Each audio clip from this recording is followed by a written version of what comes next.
자, 한번 따라합니다. 성령을 속이게 되면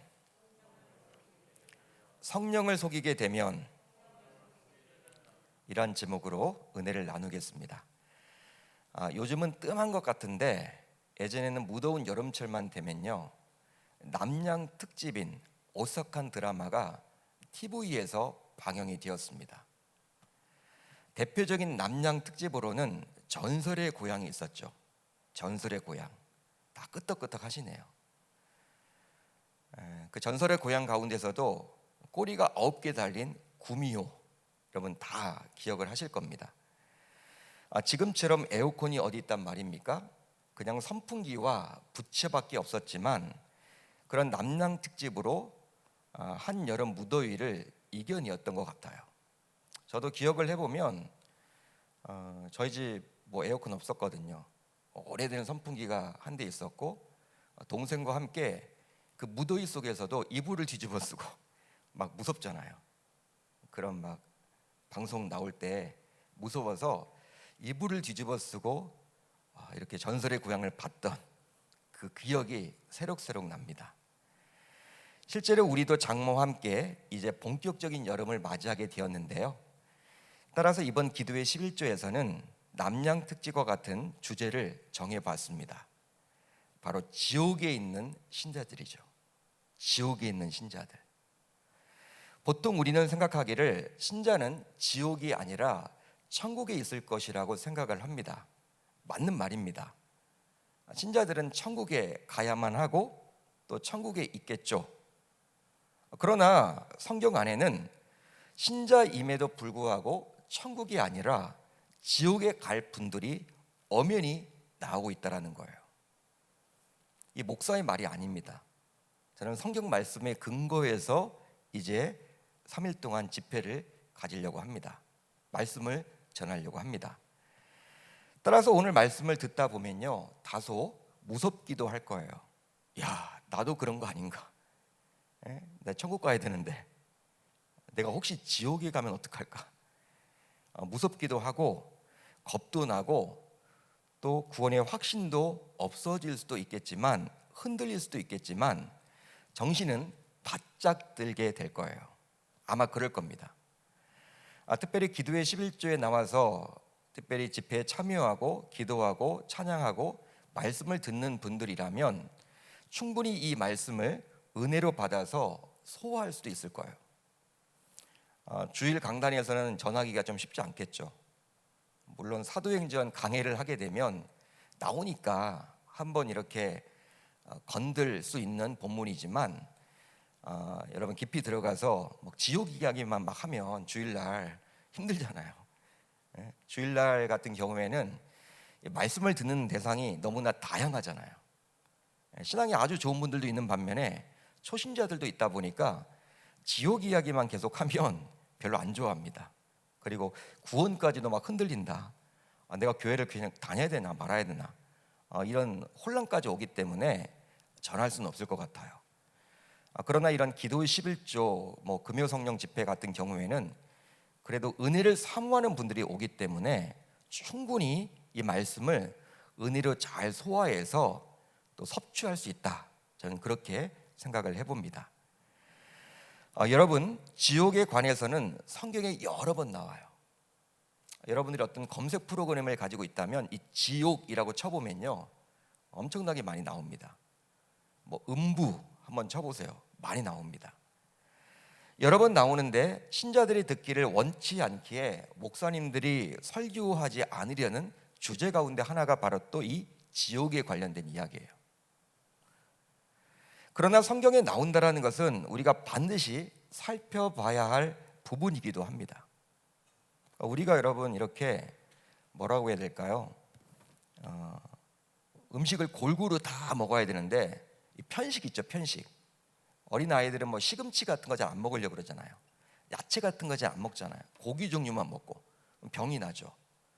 근데 마찬가지로 성경에 나와 있는 내용들은 우리가 다 살펴봐야 합니다. 다 우리가 구석구석, 창세기부터 요한계시록까지 여러분 꼼꼼하게 우리가 살펴봐야 하는데, 성도님들이 이 지옥 이야기 하게 되면 별로 좋아하지 않아. 성경 말씀을 통해서 그냥 위로받고 평안을 얻고 힘을 얻고 기쁨을 회복하고 그것만을 원해. 강단에서 그것만을 전하는 거예요, 목사님들이. 그거 하면 좋아하니까. 그러나 분명한 것은 성경에는 그것만 나오지 않고 책망도 나오고 질책도 나오고 너희들 지금 잘못된 길로 가고 있다, 경고도 나오고 한단 말이에요. 지옥도 바로 나옵니다. 그렇기 때문에 성경에 나오기 때문에 우리가 반드시 살펴봐야 할 주제가 바로 이 지옥이지 않나 저는 생각을 해봅니다. 그러게 저도 자주는 아니더라도 이번 기도의 11주를 통해서 우리의 신앙을 점검하는 차원에서 보다 건강해지기 위해서, 성숙되어지기 위해서 지옥에 있는 신자들에 대해서 다루어 보려고 합니다.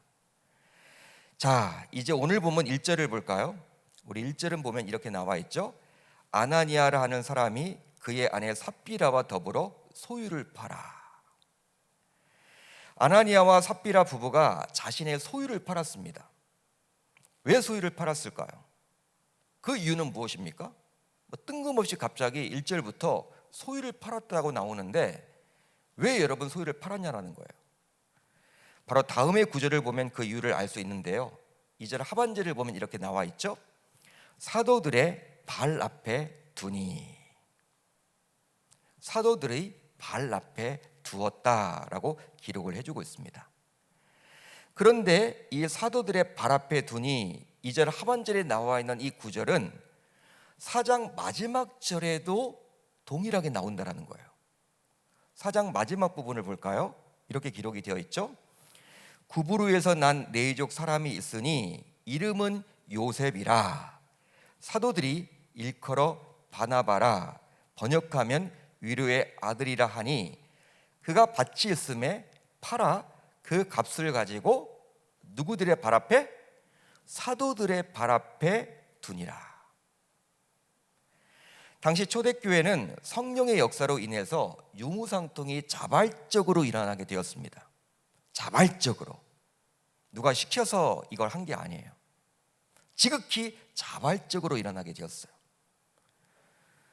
칼 막스가 이 성경을 보다가 여기서 공산주의를 딱 만들어낸 거잖아요. 유무상통해서. 그래, 부자 것을 빼앗아서 가난한 사람들을 딱 나눠주면 이것이 최고의 정치적인 제도가 되겠다라고 해서 공산주의가 나온 거예요. 근데 칼 막스가 놓친 게 있죠. 이게 자발적으로 일어나야 되는 거예요. 자발적으로. 뺏어서 가져다 주면요, 원망이 생겨요. 여러분, 이렇게 본인은 할 마음도 없는데 뺏어서 가난한 사람들 준다?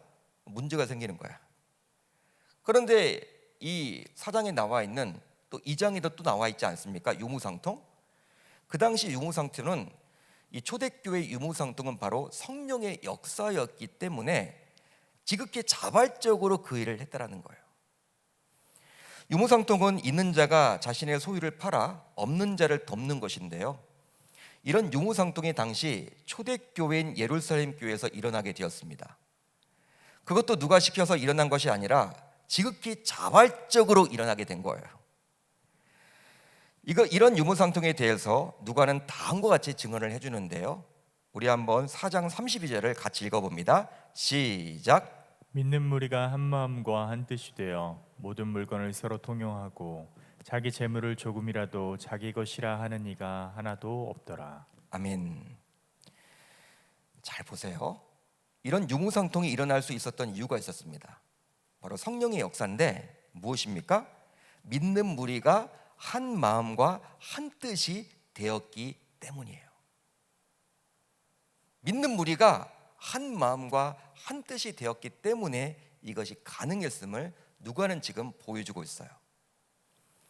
이런 한 마음과 한 뜻이 될 수 있었던 것은 오로지 성령의 역사임을 알 수 있는 것입니다. 그래서일까요? 사도 바울은 다음과 같이 말씀을 합니다. 모든 겸손과 온유로 하고 오래 참음으로 사랑 가운데서 서로 용납하고 평안에 매는 줄로 성령이 하나 되게 하신 것을 힘써 지키라. 아멘. 아멘. 아주 중요한 말씀이에요. 그렇습니다. 성령은 믿는 사람들을 하나 되게 합니다. 성령은요, 믿는 사람들을 하나 되게 한다는 거예요. 따라서 교회가 하나 되지 못하고 자꾸 분열되는 것은 결코 성령의 역사가 아니에요. 여러분 꼭 기억하셨으면 좋겠어요. 이것은 사탄의 간교회예요. 성령님이 역사하는 교회는요, 분열이 일어나지 않아요. 찢어지고 갈라지지 않아요. 파벌이 생기지 않아요.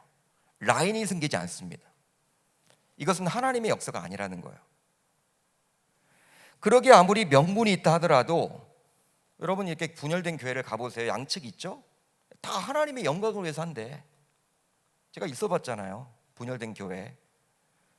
우리 쪽도 하나님의 영광을 위해서, 하나님이 이것을 원하신대. 반대측도 하나님을 위해서, 다 하나님 위해서 싸우는데, 야 블레셋과 싸우는 것도 아니고 야, 하나님끼리 싸우면 누가 이기냐? 이게 뭐예요 여러분? 하나님이 그런 분입니까? 명분은 다 있어. 말은 잘 그럴듯해. 들어보면 그쪽이 잘못된 것 같아. 우리 편이 옳은 것 같아. 명분이 있죠. 명분 없이 싸우는 경우들이 어디 있습니까? 분열된 교회를 가보세요 여러분. 들어보세요. 언론에 나온 이야기를 양측 들어보시라고. 다 명분을 가지고 이야기하지.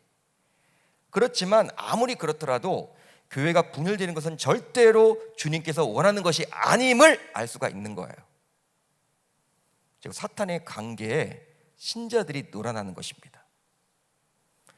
이렇게 성령의 역사로 인해서 아름다운 유무상통의 전통이 예루살렘 교회에서 일어나게 되었어요. 심지어는 바나바라는 예루살렘 교회의 평신도 지도자조차도 자신의 밭을 팔아서 그 값을 사도들의 발 앞에 가져다 두었습니다. 바나바, 우리가 잘 알죠. 바로 사도들의 발 앞에 둠으로 사도들이 그것을 가지고 어렵고 힘든 사람들을 구제토록 한 거예요. 바나바가 그렇게 한 거예요. 자기 것을 팔아가지고 그것을 사도들의 발 앞에 둠으로 사도들이 어렵고 힘든 사람들을 돕도록 한 거예요. 교회를 통해서 구제가 일어나도록 한 것이죠. 직접 돕는 게 아니에요. 이런 상황 속에서 예루살렘 교회의 또 다른 구성원이었던 아나니아와 삽비라 부부도 역시 자신의 소유를 팔아서 그 값을 그들도 역시 사도들의 발 앞에 둔 것입니다. 그런데 오늘 5장을 쭉 읽어보세요. 5장을 보게 되면 3시간 차이로 부부는 모두 즉사를 하게 됩니다. 즉사. 하나님의 심판을 당하게 되었어요. 3시간 차이. 누가의 증언을 볼까요? 아나니아가 이 말을 듣고 엎드러져 혼이 떠나니 이 일을 듣는 사람이 다 크게 두려워하더라. 남편이 죽었어요. 그런데 3시간이 흘렀어. 곧 삽비라가 베드로의 발 앞에 엎드러져 혼이 떠나는지라. 야, 부부가 즉사를 한 거야. 우리는 이 부부가 즉사를 당하는 모습을 보면서 아무리 그들의 잘못이 크다 하더라도 하나님의 심판이 너무 가혹한 것 아니냐, 너무한 것 아니냐 하나님. 그들이 그래도 뭐 유무상통 했잖아. 했는데 뭘 그렇게 크게 잘못했다고 남편 데려갔으면 됐지 그 아내까지도 또 데려가느냐. 여러분 이런 말을 우리가 생각을 해볼 수가 있잖아요. 하나님 너무하신 분 아닌가. 이 사랑의 하나님과 자꾸 혼란이 되는 거야. 가혹하다. 바로 이들 부부는 유무상통에 동참한 것 뿐인데 여러분 얼마나 선한 마음입니까? 자신의 여러분 물질을 이렇게 딱 낸다라는 것 자체가 쉽지는 않잖아요. 여러분들도 다 헌금 생활하지만 쉽지 않잖아요. 부부 모두 즉사를 당하게 되었으니 이것은 열심히 사역하거나 헌금한 이후에 즉사를 당한 것처럼 보이기 때문에 하나님 너무한 것 아니냐, 하나님 가혹한 것 아니냐, 이렇게 여러분 생각이 든단 말이에요. 열심히 하고도 욕먹는 것과 똑같죠. 그렇다면 이 부부는 무엇을 잘못했길래 유무상통과 같은 선한 일을 한 이후에 이런 하나님의 무서운 심판을 받게 되었던 것일까요? 무서운 심판이잖아요. 즉 하나님께서는 왜 이 두 사람의 죄를 엄하게 다루신 것일까요? 그 이유가 무엇입니까? 바로 이 부부는 성령을 속였기 때문입니다. 성령을 속였기 때문이에요. 자, 5장 3절을 볼까요? 우리 같이 읽어봅니다. 시작. 베드로가 이르되 아나니아야 어찌하여 사탄이 내 마음에 가득하여 네가 성령을 속이고 땅값 얼마를 감추었느냐. 성령을 속이고. 베드로 사도는 이 두 사람의 마음을 사탄이 지배했기에 이들이 성령을 속이게 되었다라고 진단을 합니다. 베드로의 진단이에요. 실제로 사탄이 지배하는 마음은 사람으로 하여금 회개할 수 없게 만듭니다. 사탄이 마음을 딱 지배하게 되면요, 그 다음부터는요 회복 불가능해요. 회개할 수가 없어요. 회개가 안 돼. 사탄이 지배를 하게 되면 마음을, 즉 회개할 기회를 가질 수 없게 하는 것이 바로 사탄이라는 거예요. 그러다 보니 결코 돌이키지를 못합니다. 돌이킬 수가 없어요. 바로 사탄은 끝까지 회개하지 않고 죽음의 순간까지도 하나님께 저항하는 존재이기 때문이죠. 우리는 누구를 통해서 알 수 있냐면 가룟 유다를 통해서 알 수 있죠. 가룟 유다, 예수님을 은 30에 팔았죠. 사탄이 그의 마음을 지배하게 되자 어떻게 되었습니까? 예수님이 몇 번 경고를 했죠. 추후에 만찬 때도 경고를 하시고 알아듣도록 이야기를 하셨어요. 돌이키라고, 이 가룟 유다로 하여금. 알면서도 이게 돌아서지를 못하는 거예요. 예수님께서 그의 마음을 돌이켜 보려고 노력을 했지만 아무런 소용이 없어. 사탄이 마음을 지배하게 되자 가룟 유다, 결국 가룟 유다는 회개함이 없이 자살의 생을 마감하죠. 그러니까 여러분, 이 우리 마음에 이 사탄이 들어와서 딱 사탄이 움켜쥐게 되면요, 그 다음부터는 끝이에요. 게임 끝이야. 신앙생활도 안 돼. 어떤 회개가 안 돼. 돌이킬 수가 없다라는 거예요. 그러기 아무리 신앙이 좋은 신자라고 하지만 사탄이 마음을 지배하게 되는 순간 회복이 불가능하게 됨을 알 수 있는 거예요. 그러니 감히 성령까지 속이려 하는 것입니다. 성령까지.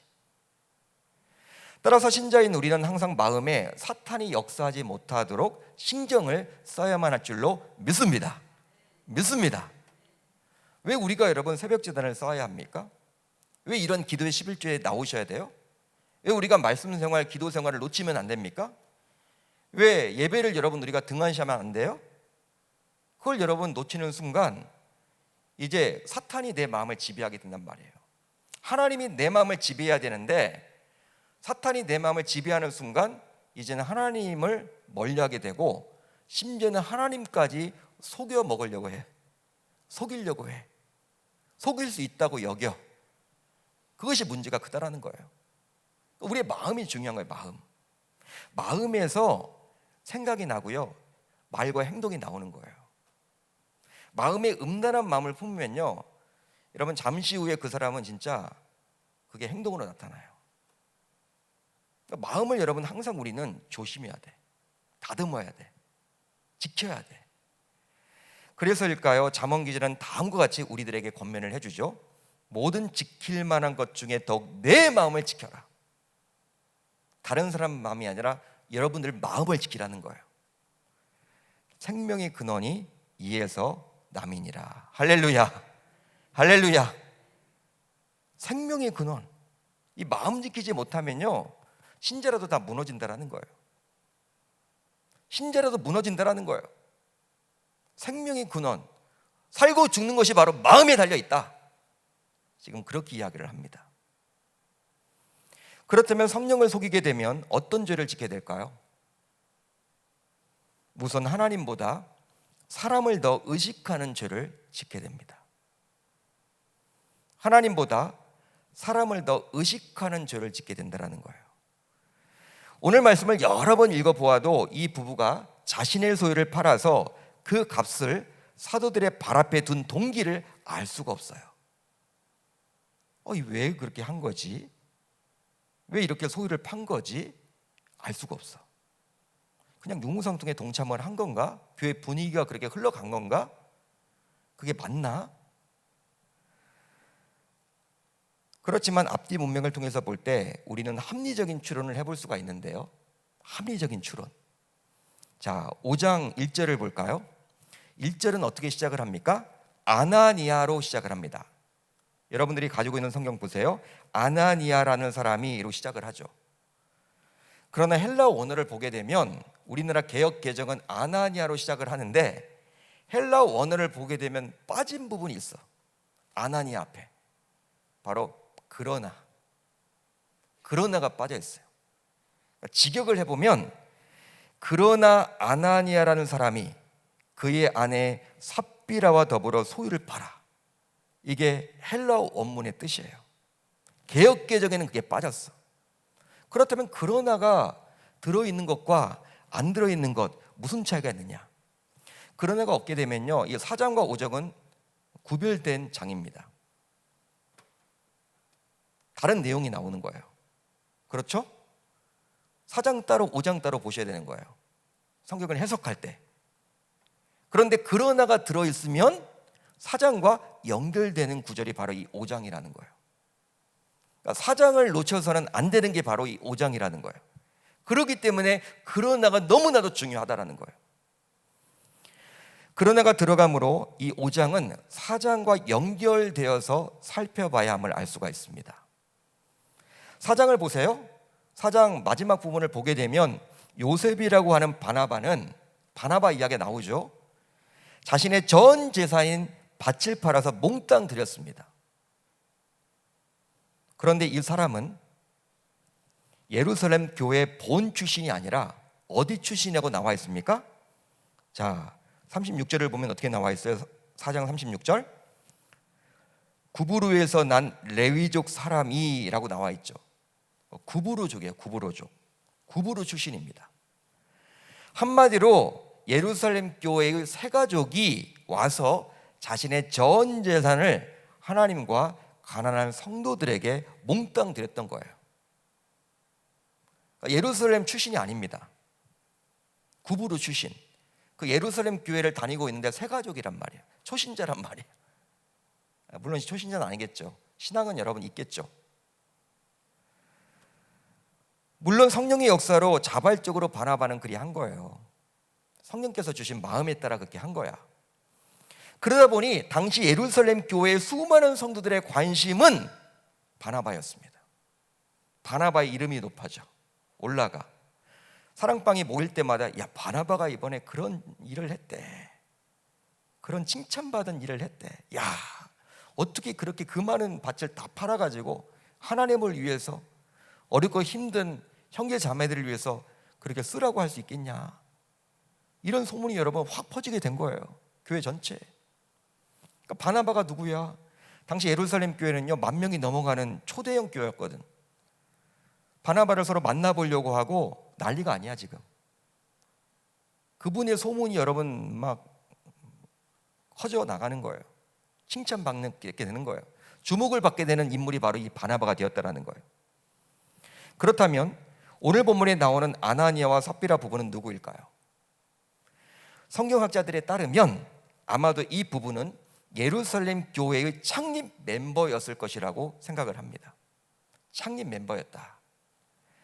따라서 예루살렘 교회의 터줏대감이라고 볼 수도 있습니다. 오래된 신자. 뭐 여러분 오래돼도 얼마나 오래됐겠어요. 초대교회가. 아무튼 개척 멤버야. 터줏대감.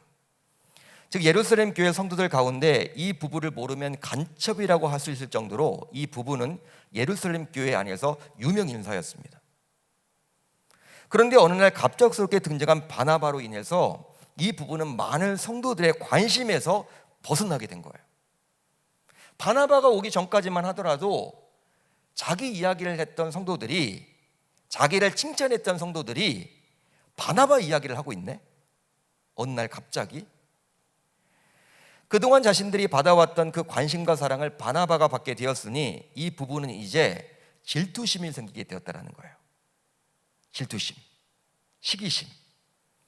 결과적으로 이 부부도 유무상통에 동참을 하게 되었는데요. 그러나 이 부부가 유무상통에 동참한 이유는 하나님을 사랑하고 가난한 사람을 돕고자 함이 절대로 아니었습니다.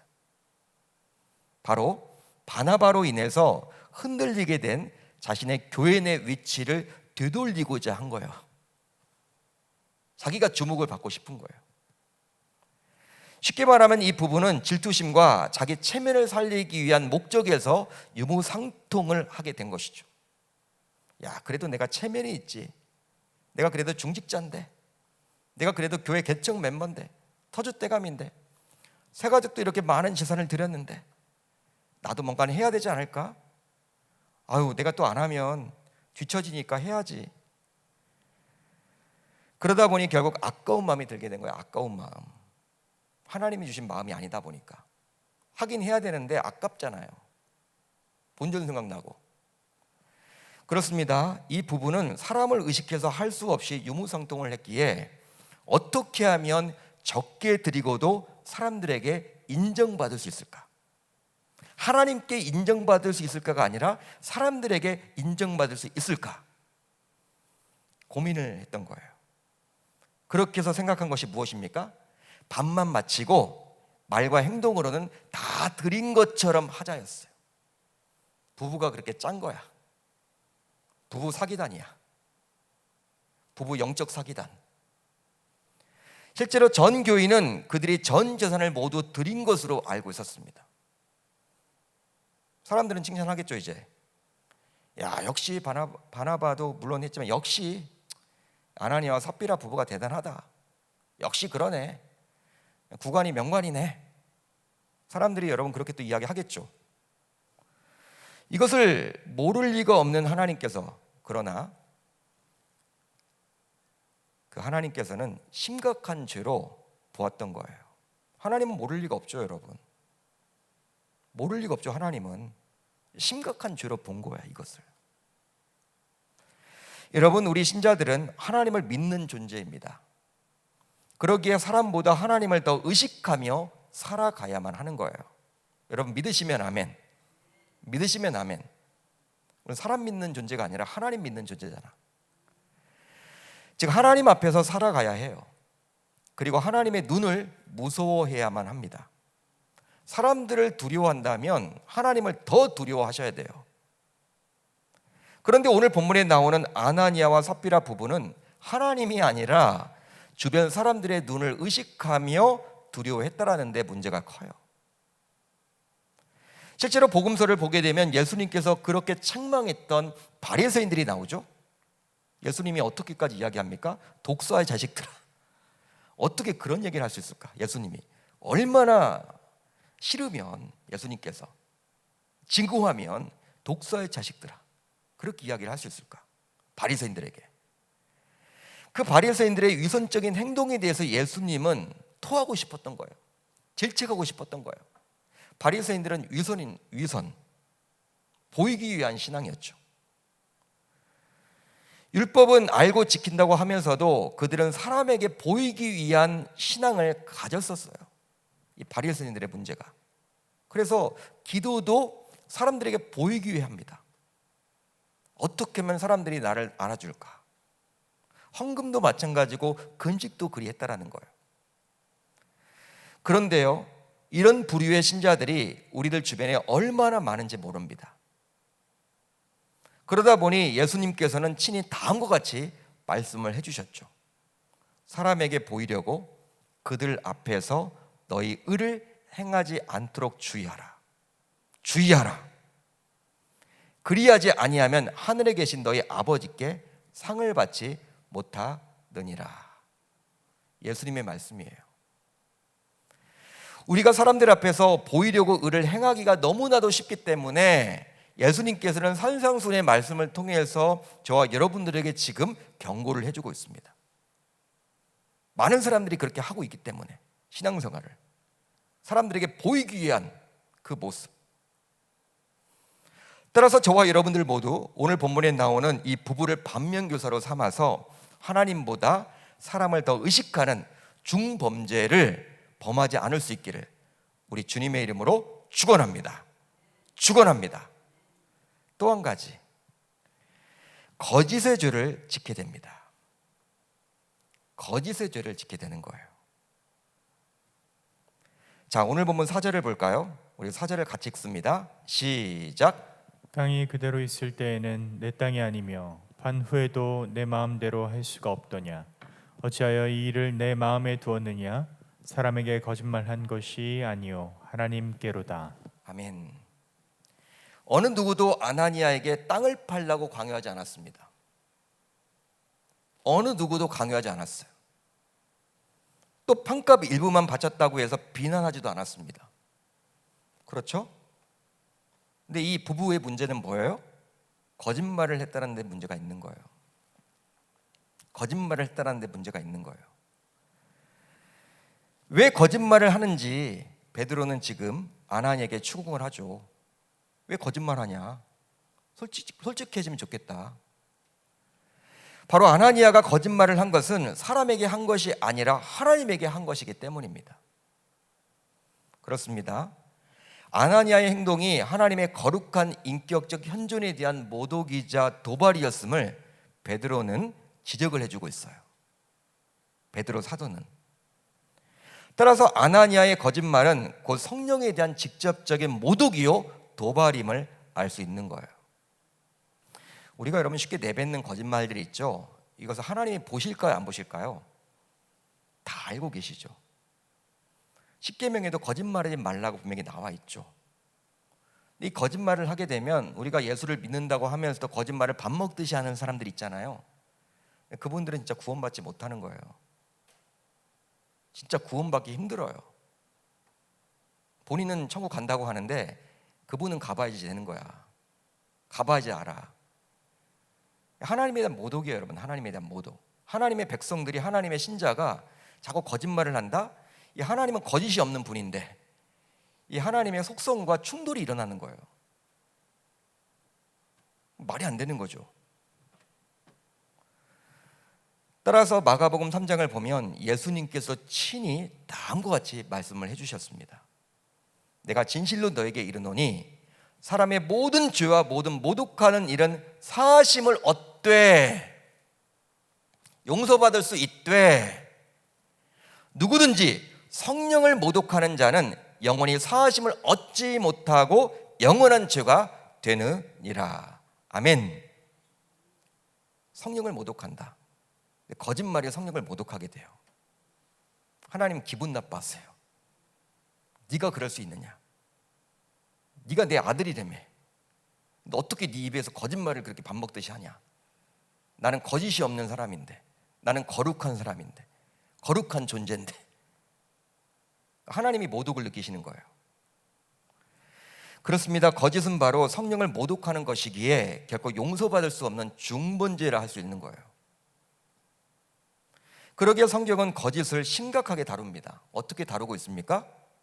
예수님은 사탄에 대해서 다음과 같이 말씀을 해주고 있는데요. 그는 거짓의 아비다. 사탄이 바로 거짓의 아비래요. 사탄 이꼬르 거짓이에요. 거짓말을 자꾸 한다? 밥 먹듯이 한다? 그건 사탄의 쫄개지 하나님의 자녀가 아니라는 거예요. 무서운 이야기죠. 사탄이 바로 거짓말하는 자라고 예수님께서 친히 저와 여러분들에게 가르쳐 주셨어요. 실제로 창세기 3장을 보면 사탄은 아담과 여자를 거짓말로 타락시켰습니다. 딱 거짓말 하나로 타락시켰잖아요. 하나님은 선악을 알게 하는 나무의 열매를 먹게 되면 정령 죽으리라 라고 이야기를 했는데 사탄이 어떻게 여러분 교묘하게 꼽니까? 죽을까 하노라. 죽을까 하노라. 거짓말 아닙니까? 거짓말 하나로 인간을 여러분들 그렇게 타락시켰다라는 거예요. 그러니까 밥 먹듯이 여러분 막 거짓말하는 사람 있잖아요. 그 사람들하고는 상종하면 안 돼요. 사탄이에요, 사탄. 내 주변에 있으면 안 돼. 사귀지 마세요. 그 옆에 가지도 마세요. 그러기에 우리 신자들은 되도록 이 거짓말을 멀리하려고 몸부림을 쳐야만 할 줄로 믿습니다. 거짓말. 우리가 여러분 쉽게 좀 내뱉죠. 미국이란 나라는 기독교 좀 영향을 받아서 그런지 몰라도 어떤 나쁜 행동을 한 것보다도 그것을 감추고자 거짓말할 때 그걸 사람들이 더 싫어해요. 그게 문제가 커. 닉슨 대통령이 이 도청을 했는데도 불구하고 안 했다라고 해서 그 거짓말했다라고 해서 탄핵당한 거잖아요. 우리나라는 좀 그게 약하죠. 뭐 밥 먹듯이 거짓말해도 정치권들 보면 너무 심각하죠. 미국은 틀려요. 기독교 문화가 있어서 그런지는 몰라요. 이제 말씀을 정리하겠습니다. 성령을 속이게 되면 결국 아무리 신자라고 하지만 천국에 가지 못하고 지옥에 가게 됩니다. 그러다 보니 지옥에 신자들이 있는 거예요. 지옥에 신자들이 있는 거예요.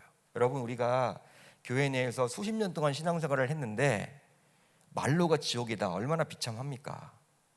얼마나 비참할까요? 또한 우리가 살아내는 삶의 터전에서도 성령을 근심하게 했기에 이곳이 바로 생지옥이라고 감히 말할 수도 있겠죠. 이곳이 바로 생지옥이 되는 거예요.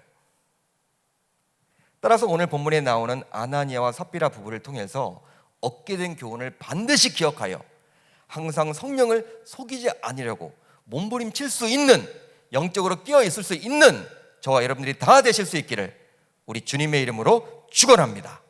축원합니다.